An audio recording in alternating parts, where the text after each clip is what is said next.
போய் வளைஞ்சி போய் திரும்பவும் அந்த இடத்துல ஒரு வீடு இருக்கும். வீடு வரும் வரும் வரும் சொன்ன சொல் தவற மாட்டான் இந்த ஓட்டசாமி. போன தடவை வந்துருந்தப்பலாம் ஃபஸ்ட்டு டர்னிங்கில் வந்த மாதிரி இருந்துச்சு.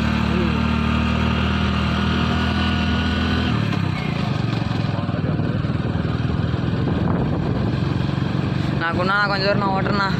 கண்ணாணி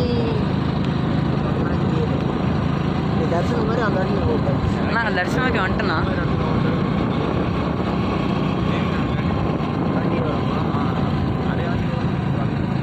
இது தெரியுதாங்கண்ணே அந்த கொடி கல்யாணத்தெல்லாம் அது உயரமாக தான். சார் மாமா வீட்டுட்டு கூட இது பாலிய நம்பிக்கை போடுவாங்களே, அதை கூட பிச்சு அடிச்சிட்டு இருப்பேன் மேலே.